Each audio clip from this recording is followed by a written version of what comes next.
Welcome back to the channel. This is PJ here with the Shuffle Squad's meta forecast, and this time we're taking it over to EU and talking about the Liverpool regionals that's happening this coming weekend.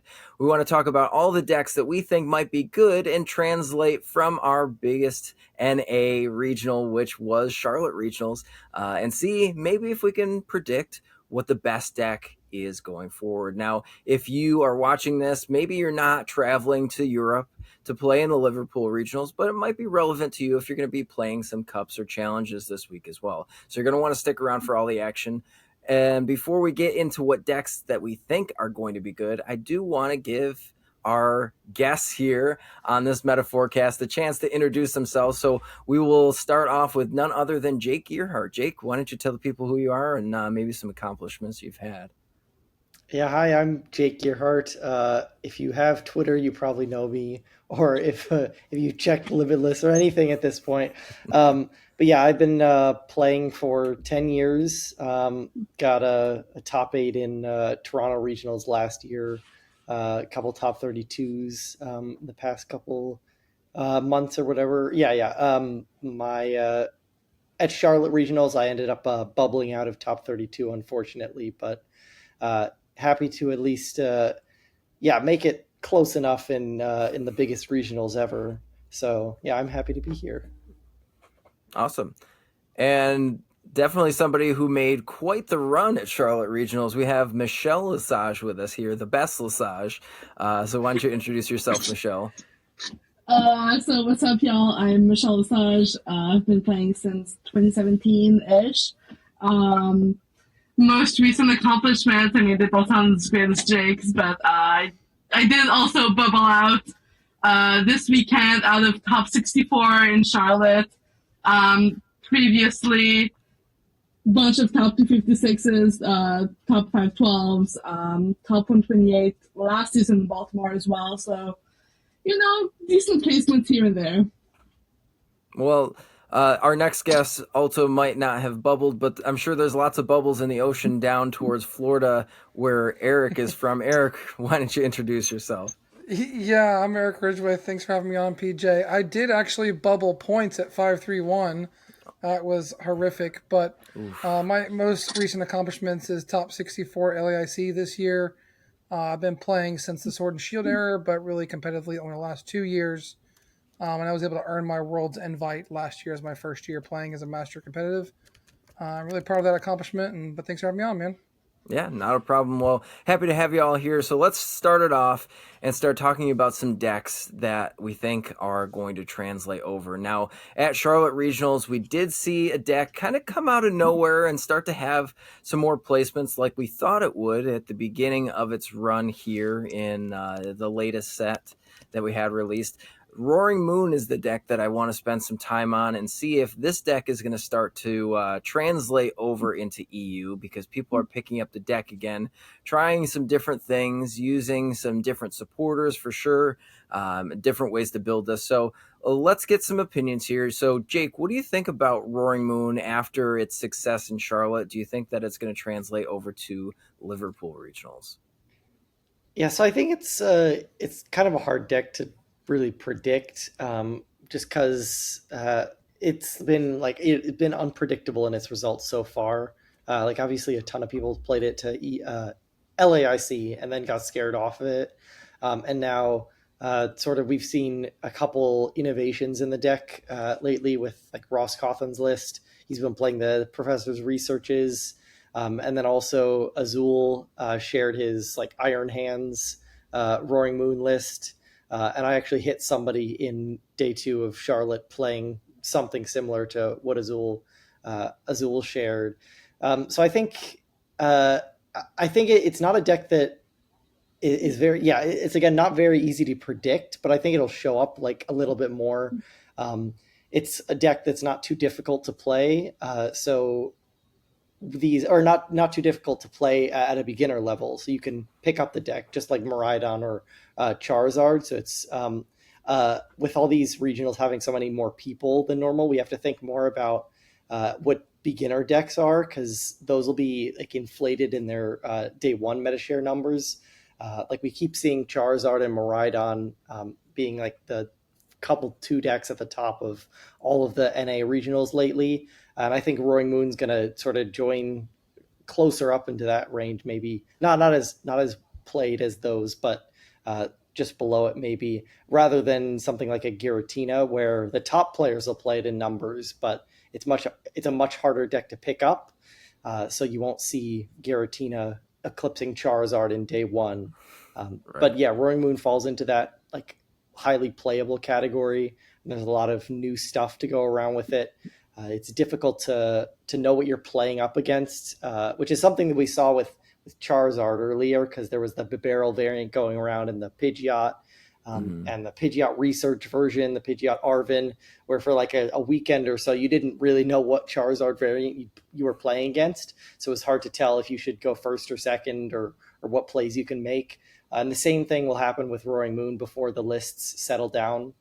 So yeah, it's a good weekend to look at Roaring Moon and make sure you're, I guess, updated on what the deck looks like at this point.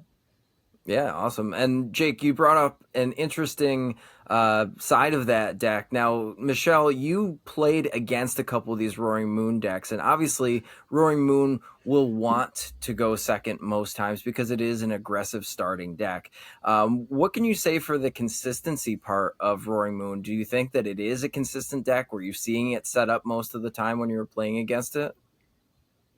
Well, if I base myself on the 3 first rounds of day 2 that I played, they were all against Roaring Moon, and they were all like different variations of it. So most of them were playing the energy capsule booster, whatever that's called. Yes. And obviously that makes the well, I thought it made the Tina matchup much harder.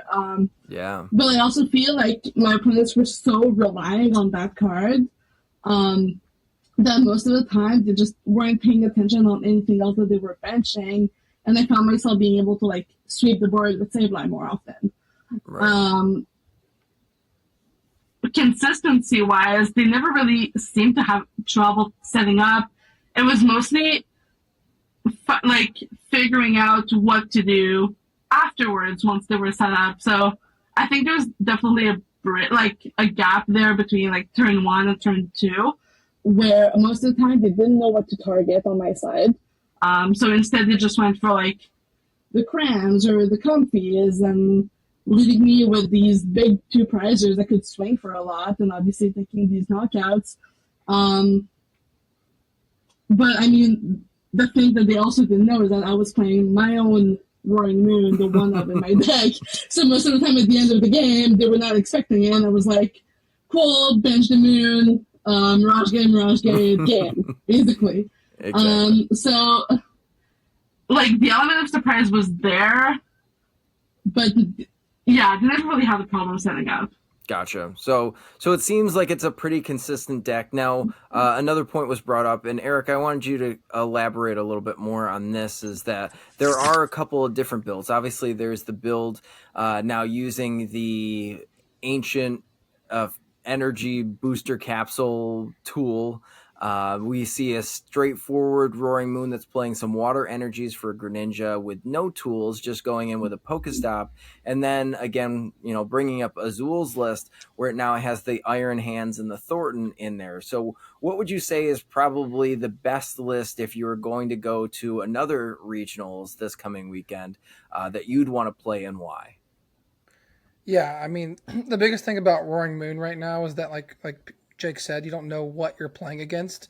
So turn 1, you're going to go first most of the time. You have to get like 2 of your main attackers down, a Manaphy to protect from Greninja potentially, because you have no clue going into a closed list. I think if I was going to play Moon to a regional, like Ross is probably one of the best players in the game. Just pick up his list, maybe make a few small changes, and send that list. Something to also watch out for with Roaring Moon is a lot of them are playing Pokemon catchers and emergency jellies to really, heal off their guy when they gouge. So people really don't play around the emergency jellies a lot. So just kind of keep an eye out for that. And I do think we'll see the deck show up really well in Europe, because the decks that we see show up are the decks that have promo boxes and are easily accessible.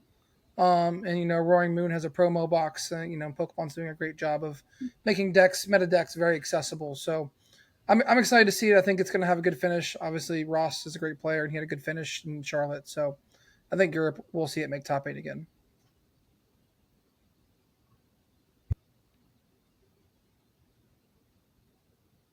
All right. Very cool. Yeah, I definitely would agree with that. And, as far as newer decks go, and I guess more readily accessible decks since the set's been out for some time, I want to talk about the string cheese guy. Let's talk about Goldango. So, Michelle, I want you to talk because obviously one or a couple of our Shuffle Squad players played Goldango for the very first time at Charlotte Regionals. So, what do you have to say about that deck? Do you see any merit to actually start to play Goldango with Palkia now as its partner? I definitely see the merits of it. I obviously, Jared Gamella came off a top 32 with it, losing narrowly his win into top 8, which was very unfortunate, but it proves that the deck can get there. Now, I've had my concerns about this deck, I'm not gonna lie. Because I did play it I did play against it, in San Antonio, and the deck just seemed very unrefined then. And since then, obviously, people they came to the conclusion that pairing it with Palkia was a much better decision than just with the Scissor that we saw a little bit back then. The Palkia definitely has the merit of making the deck a lot more fast because you can also target easily one prizes on the bench with Greninja. I like the deck a lot. I'm not gonna lie. It seems like very it doesn't seem like your typical meta deck, and I think that's what I like the most about it, and I think that's what all of us like the most about it. It beats Zard, it beats Mew, it beats potentially Tina. It doesn't seem like a bad thing to play. Right. Yeah. Would you agree with that, Eric? Is Goldango a pretty favored overall deck into the broad span of what we've seen in the meta? We've got Miraidon showing up in numbers. Charizard's always showing up in numbers. Obviously, Tina is now winning everything. So do you think that it still can make a good day one run over in Liverpool? Yeah, I think the deck paired with Palkia is very strong. Turn 2 Greninja in any deck is very good if someone doesn't bench Manaphy or, just to keep your 2 prizes going. Even just towards the end of the game, Palkia is a good beat stick just to, put 2 energy on Palkia and hit for, high damage 240 if you have the boss or cross switcher. The issue I see with the Goldango is Tina is the most popular deck in the format and Tina is playing 4 Path. And the deck does crumble to Roxanne Path.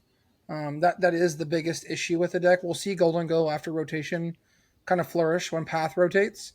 But right now, I don't think we're going to see the deck make a top 8 or maybe top 16. We'll see a couple on day 2. They'll probably get paid, make a little bit of money, but I don't think the deck's positioned well to make a very deep run if you're trying to win the tournament. Gotcha. Now, Jake, would you agree or disagree with it making a deep run? And if not, what are some of the bigger weaknesses that you see these newer Goldango lists have? I think in general, what we've seen across this format and in past formats in recent times is that when a deck first gets its big showing, sort of the next weekend it shows up in big numbers, but performs poorly. And that is sort of the case with both Roaring Moon and Goldango, I think, going into this weekend, where both of them actually struggle against similar things. One of the big problems being Gardevoir. Both of their Gardevoir matchups are very shaky, especially Ross's Roaring Moon list has basically no answer to Gardevoir. And Goldango, unless it gets the Greninja off and that swings it enough, it's also in a similar spot.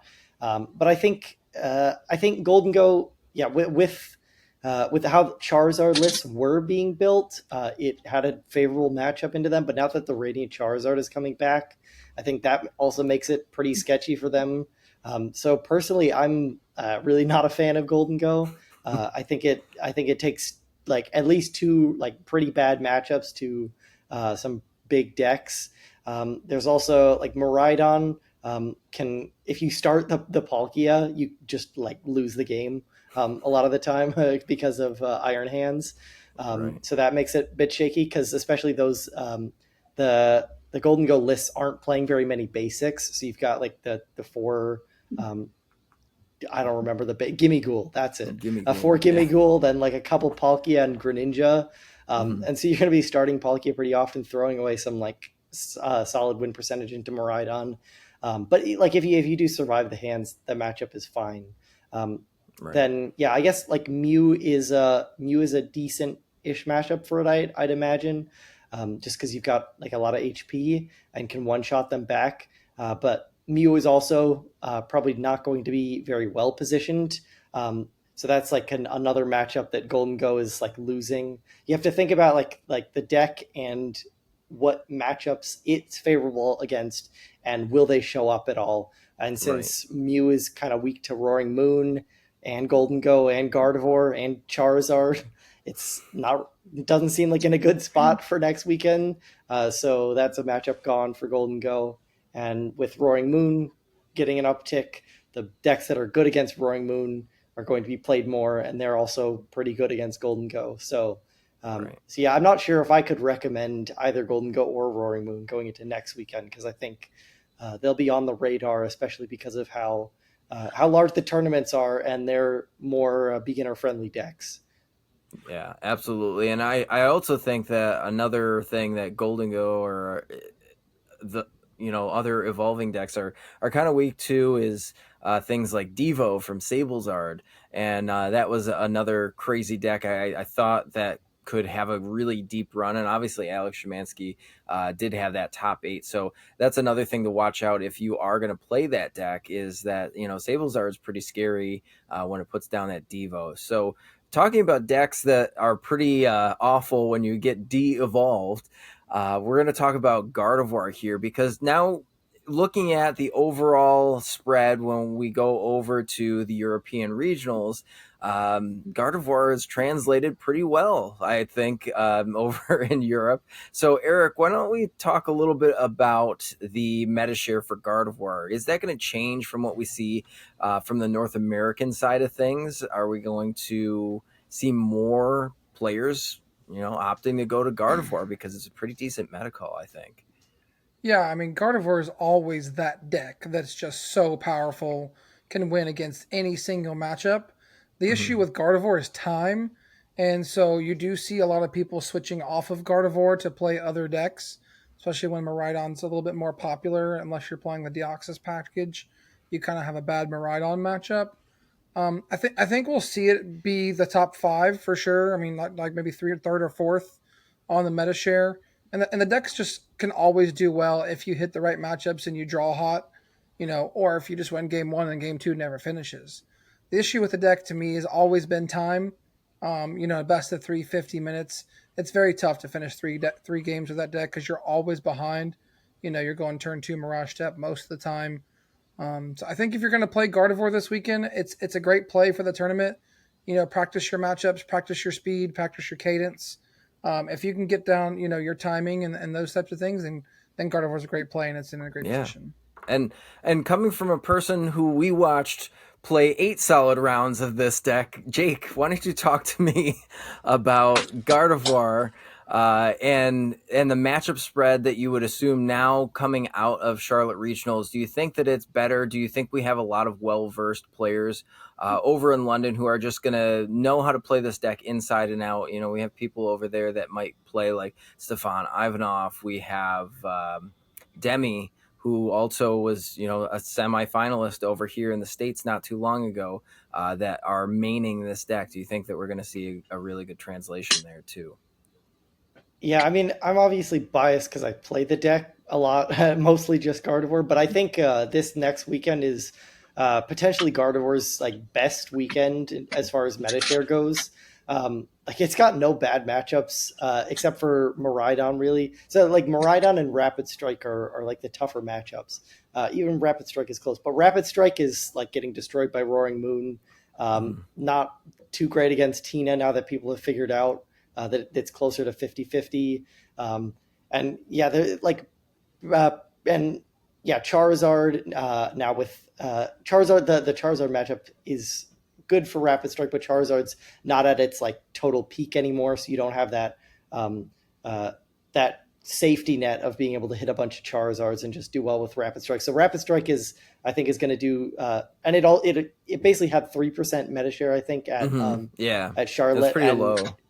Converted to like 3% day 2 as well. So a Rapid Strike very low. Miraidon, typically a deck that sees like more play in NA as well, because of like people are fans of Andrew Mahone, and it's a more beginner deck. So there's a lot of high meta share of Miraidon into day 1, whereas Liverpool's, I think it's going to be somewhat smaller than Charlotte, so there will be less beginners for that Miraidon meta share, and we don't see top players usually gravitating towards it. Although we did see Azul's whole group play it this past weekend. So as long as the Miraidon numbers are down, Gardevoir's like basically 50-50 are favored into everything. And especially with the Golden Go and Roaring Moon getting played more, and Charizard still being up there. The one scary thing is the Avery and Giratina is catching on a bit more. I'm pretty sure Vinny Fernandez played the Avery in his list. And that really is a swing card in the matchup, like more than I expected it to be a few weeks ago. But yeah, so if you're running into Giratinas without the Avery, and you've got the Jirachi, Manaphy, and 4 path bumps, the Tina matchup is very favorable. But if you do run into the Avery, it can be a bit more sketchy. But at the same time, a bad Tina player is not going to use their Avery at the right time. So you really have to get into hitting those great Tina players for it to even matter at all. So I think, and yeah, again, like Eric mentioned, the time issue, Gardevoir is definitely not a beginner deck. You have to have a lot of experience with it. And even myself, like I've been playing the deck since like Milwaukee regionals past last year, and I had a string of pretty bad results with the deck for a few months, and that's just because I was not playing with time correctly. And that doesn't mean like slow play or anything, but there's some matchups where you just consciously need to play like a lightning speed. And then some matchups where you can play at your normal pace. You just really have to know when to spend time on decisions and when not to. I know in Charlotte, a fun anecdote is I played against Anil, another great Gardevoir player, and we ended up finishing a best of 3 Gardevoir mirror where one of us took 6 prizes each game, but it's because we were playing as fast as possible in like those last games, to the point where we stopped tapping our refinements and just say refinement 1, 2, 3 Arcana attack to get those games finished. Yeah. So if you're playing that speed, then Gardevoir is definitely the deck. Yeah, for sure. And I would say that, sometimes you just have to sit down with 60 cards and a watch and just make sure that you're staying in time here. So, Jake, you brought up a good idea in the deck, or a good idea against the deck. Now, Michelle, I want to kind of pan off on that. Avery is a card that we see in and out of these Gardevoir lists, and I've also seen Mew EX be played in and out of the Gardevoir list too. Do you think that that's something we're going to see over in Liverpool? Is the Averys in the deck for something, obviously we talked about Miraidon being a bad deck to play against as the Gardevoir player, and all these other big wider board decks like the Golden Go and things like that. Do you think we're going to see Avery stay a staple in some Gardevoir lists? We're going to see Avery come out, maybe Mew EX go in to combat Tina. What do you think about those two techs? I think Avery is going to be in the decks, in the Guardy decks, but also in other decks counter Guardy. And I think this card, I think the Avery is a good way to surprise your opponent if you're playing in the Guardy Mirror. Because I remember I was reading an article about Natalie Miller on the Guardian Mirror, and I thought it was such a well-written article. And she mentioned how a well-timed Avery, whether at the beginning or at the end, could really mess up your opponent's board. And that really resonated with me because, and I mean, maybe not in the Guardian Mirror, but any other deck that plays Avery and you go Avery path, and if your opponent doesn't see it coming, like they have no way to plan for it. So like you could definitely get the element of surprise in game one, and then like Eric and Jake mentioned, like most of the time, if game one takes such a long time, game two and game three, they don't have a time to finish. So I feel like it could definitely win you a full set, even just by including at least the one Avery. Yeah, absolutely. What about Mew EX? Do you think Mew EX is going to go back into these Guardy decks to combat the Giratina V-Stars? No, I don't think so, because I feel like Mew beats Tina already. Well, it doesn't beat like my list, but it beats regular water Tina. Gotcha. So I don't feel like it needs it. Also, most of the time, like, what is your opponent going to discard? Like, a ninja and a comfy? Like, it's not going to be enough to mess them up. Yeah. For sure. Yeah, I think... Oh, go ahead, Jake. Yeah, I'll mention on the Avery. I saw Azul posted recently a Golden Go list with triple Avery. I think it was triple or four. And that is... a problem for Gardevoir. So if you're a Golden Go player, I'd definitely consider testing out Azul's list, because if you're playing a deck with Greninja in it and you can play Avery as well, that usually puts a problem for Gardevoir, because they need to keep their Curlias to play the game. And if they have to use bench space on Manaphy, they have two Curlias and you're knocking out their active, you're potentially like deleting two or three like lines for Gardevoir to have access to. So that's definitely something to consider. And on the Mew EX and Gardevoir, I don't actually think it does anything against Giratina, because you don't want to be putting a two prizer in play with low HP until the last turn of the game. And whether your attack costs 3 energy or 9 energy with the Zacian, it doesn't matter, because they're going to be in the discard pile and by the end of the game. So you just need a path bump and that one shot, which comes from the Zacian anyway. Like maybe before, like a few months ago, like in the past format, Mew EX could make a difference, because you could go like your first Mew EX attack a lot sooner and then into the Zacian attack. But now that we have Counter Catcher, it's a lot easier to pull off like bigger attacks with your Shiny Arcana Gardevoirs, and leave them undamaged, which is the crucial part. And especially we have Jirachi now as well. So you're not afraid of Sableye taking multi-KOs, which is the thing that Mew EX would prevent. Like Giratina would be forced to respond to the Mew EX. Whereas now you just have your Shiny Arcana Gardevoir active. Maybe you counter catch your to Tina V, so it doesn't have very much damage on it. And you've got Jirachi in play, so you don't need that distraction of sorts. Yeah, absolutely. So TLDR for the whole Gardevoir conversation that we're having here. Avery, great card whether you are playing or are not playing Gardevoir. And then maybe Mew EX, not so much. Consider Deoxys V-Star instead.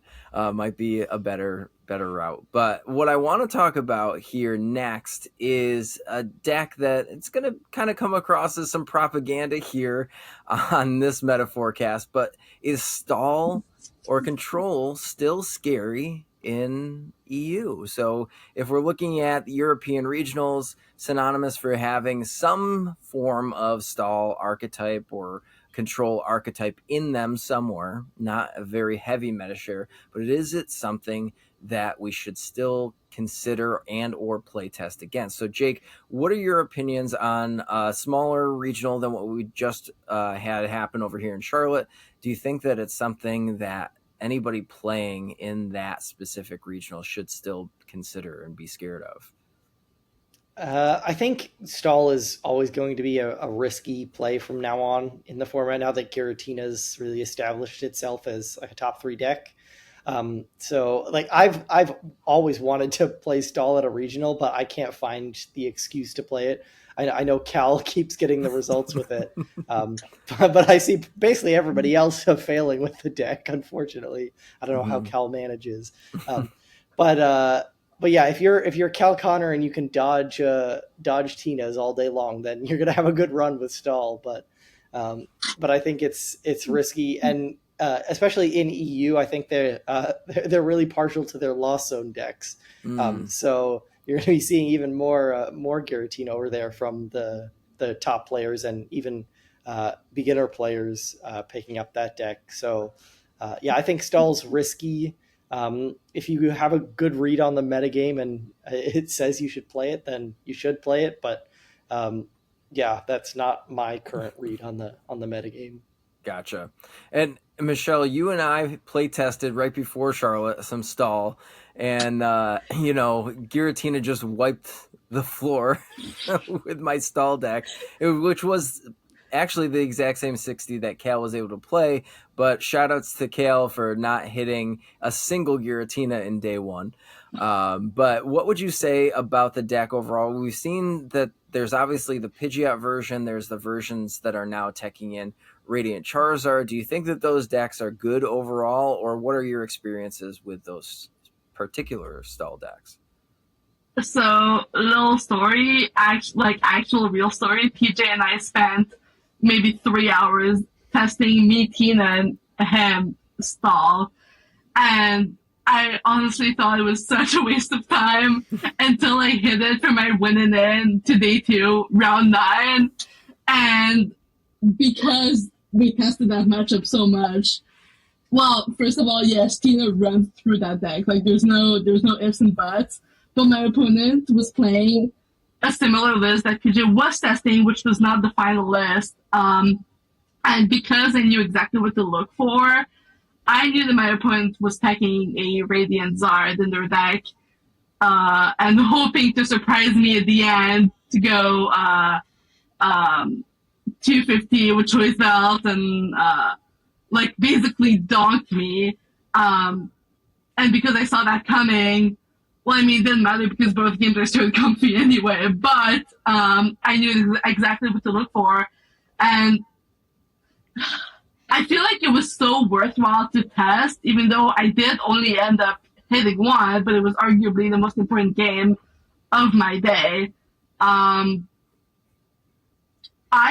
not sure if I like the Radiant Zard version, but then again, I was ready for it, and I feel like I don't even want to say a lesser player because every player knew at least before going into this weekend that you don't bench anything else, and like they're not gonna play Erica's because of the surprise that they have at the end. I also don't particularly like the Pidgeot version because I feel like you just have like I know every Snorlax deck has a 2-prizer liability on their bench, but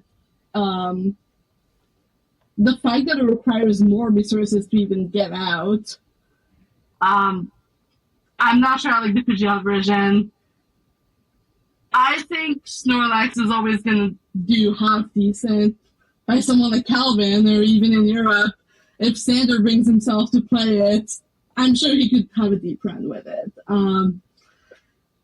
With the swarm of Tinas laying around, I'm not so sure that it's a good idea for anybody else to play. I'm not gonna lie, but you know what? If you're scared of it, or if you don't know exactly how the matchup goes, which I didn't know with Tina, that's why we tested it.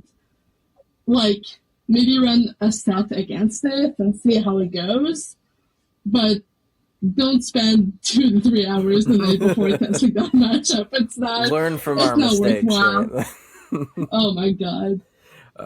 So Eric, taking some of that knowledge, knowing that somebody like Sanders loves to bring any form of control, do you think that it is still some archetype will show up in Liverpool that will, be a surprise to not only me as a stall and control player, but everybody else watching, and it'll be a highlight of that event.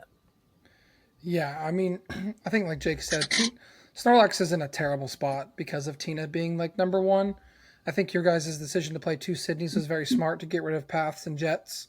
That's a very good tech that you could run. Maybe it's better than the Sable, like the Zard Choice Belt play. And everyone's alluded to it previously. Definitely test the control matchup. Maybe not the day before. It's been something more vital then, but you got to know your routes. Like just don't lose to Snorlax. Snorlax is a deck that preys on people that don't practice against it and don't know the matchup. And I think with a smaller number of players playing in Europe in this regional, we won't see a very strong performance from Snorlax. We'll probably see a strong performance from Control because whatever Sander cooks up will be infinitely better than Install. I think maybe some Bluffalance to really punish some Tina players for their bad resources. The resource management, I could really see him cook up a deck with that card. Sander, in his last European regional didn't do very well at all. So, and I'm pretty sure he did not play Stall, even though Stall was a deck then. So definitely play test against it. If you avoid the Tinas for 13 rounds, yeah, you're gonna do very well. And if you hit some bad players, you're gonna do very well. But against any good player, I think Snorlax almost autos most Gardevoir players, but I'll put my money on Jake in a best of 9. That's true. All right, so let's hop over. Michelle, back to you. What are you thinking for this weekend are going to be the top 3 most played decks in the meta for Liverpool?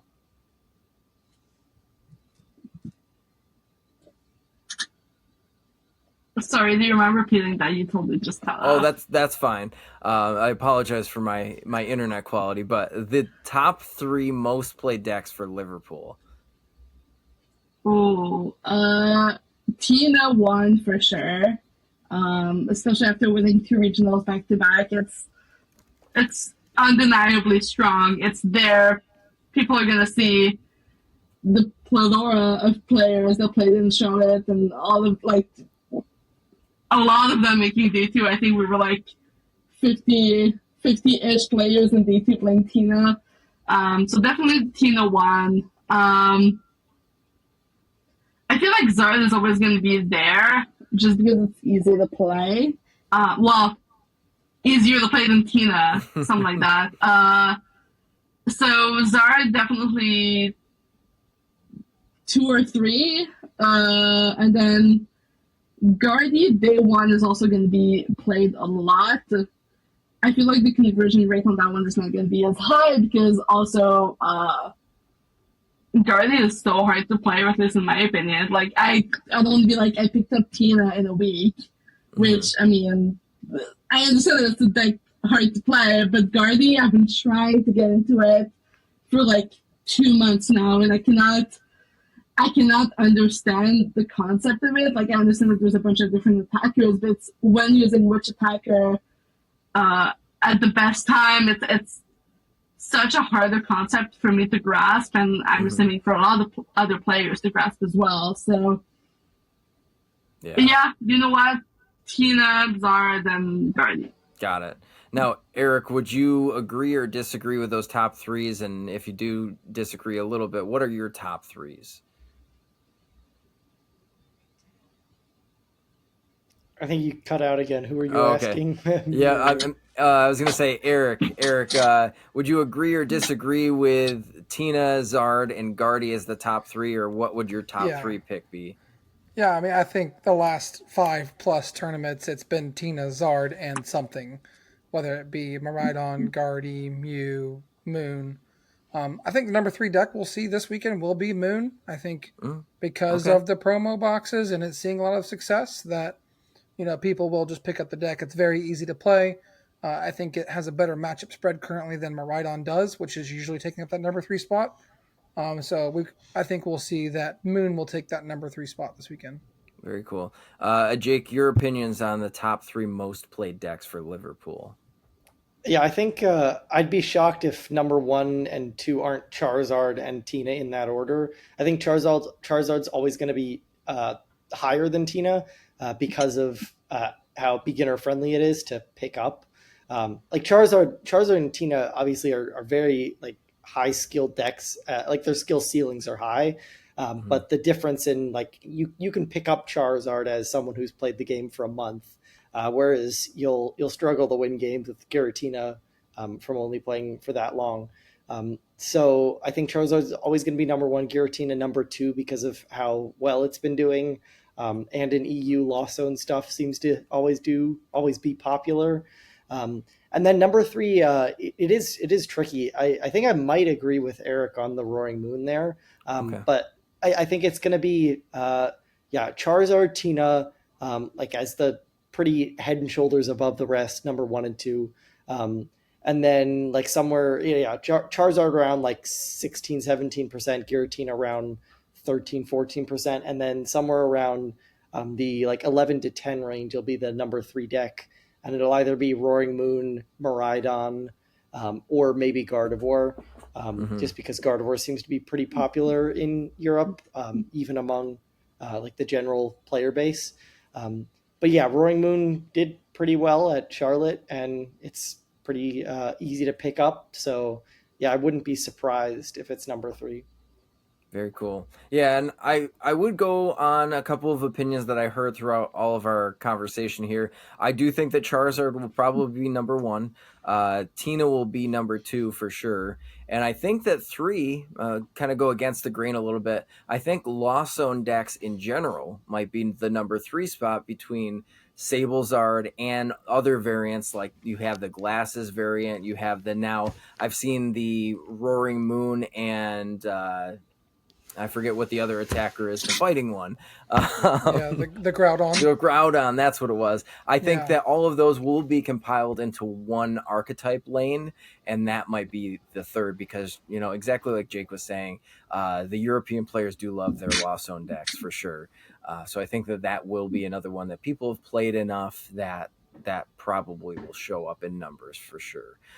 So now I want to move over to my favorite part of these meta forecasts here, as always.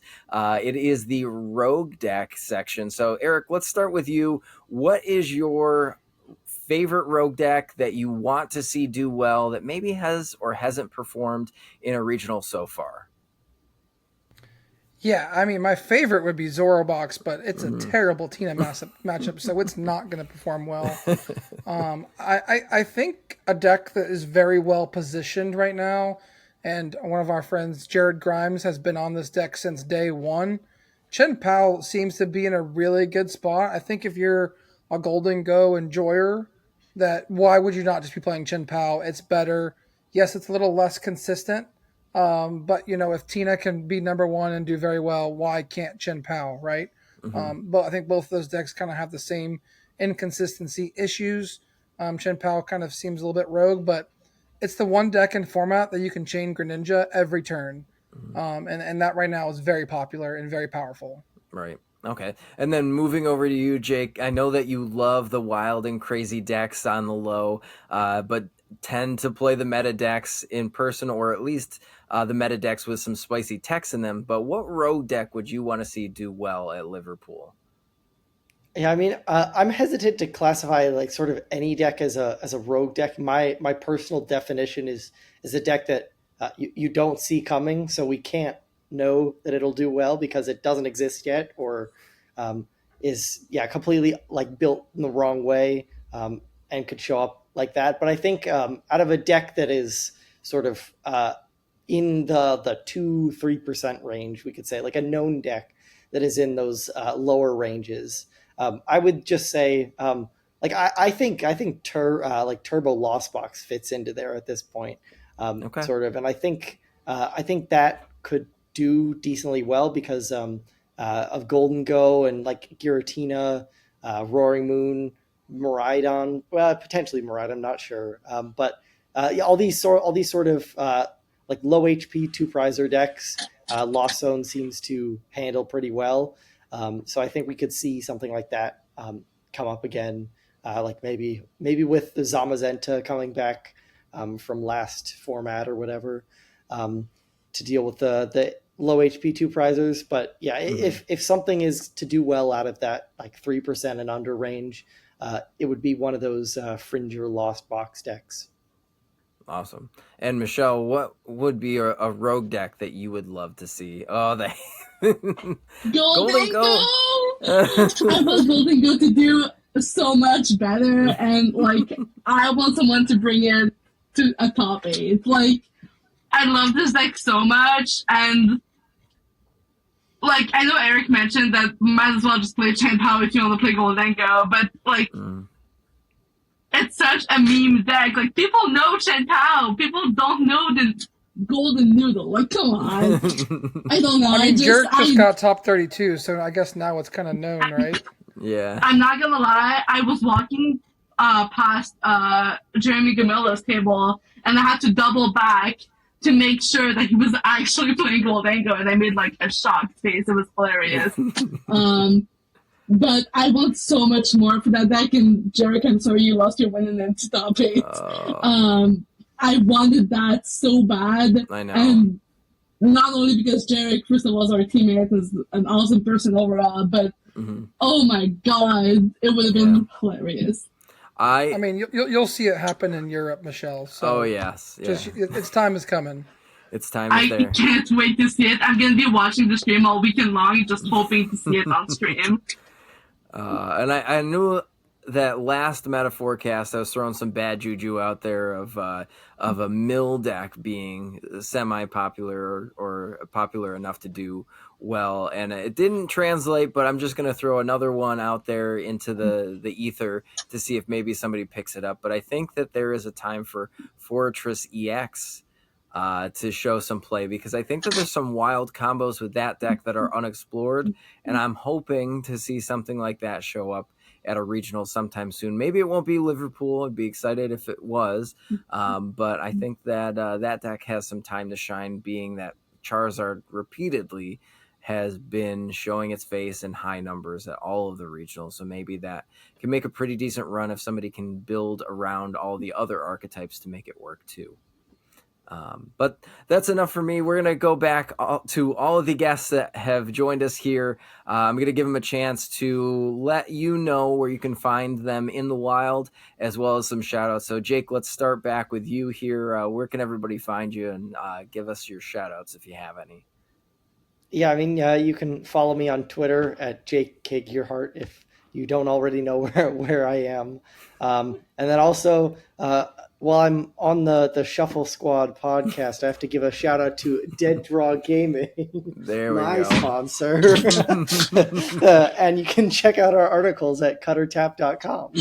Very cool. And then we will be having upcoming a 9v9 versus Dead Draw Gaming, so shout out to them too for always being a great sport. Let's go over to Michelle. Michelle, where can everybody find you, and any shout outs you want to give? Yeah, I'm on Twitter at m_Lesage_PTCG, Instagram, Facebook, all under basically the same name. I do coaching on Metafy, so check that out as well. Shout out to the Shuffle Squad for being the best sponsor in the game, sorry DDG. Yeah, thank you for having me. Yeah. And Eric, how about you? Where can everybody find you, and any shout outs you want to give? Yeah, I mean, I think the preferred method for everyone is Twitter or X. I'm at Ridgeway TCG on Twitter. I'm also a member of the Beach Court podcast. We did start that podcast last year, so our Twitter is at Beach Court Pod. Would love a follow there. And thanks to Nakama Anime Cafe here in Jacksonville, offering them some fresh local Japanese cuisine and fun times and karaoke. So stop by there if you're ever in Jacksonville, Florida. Awesome. And one more shout out on my end here. If you did enjoy the content that you saw here on the Meta Forecast, please make sure that you like, subscribe, and share this video with friends so they can learn more about competitive Pokemon TCG. Now, before we end this Meta Forecast, I did want to point you down to the description of the video where you can find all of our sponsors to help support the Shuffle Squad, as well as some awesome affiliate codes that will help you save some money on some awesome Pokemon product as well. That's enough for me here. I'm PJ, signing off from the Shuffle Squad. We will catch you next time. Want to support the Shuffle Squad? Be sure to check out all of our sponsors in the description to pick up Pokemon TCG singles, sealed, and PTCG live codes.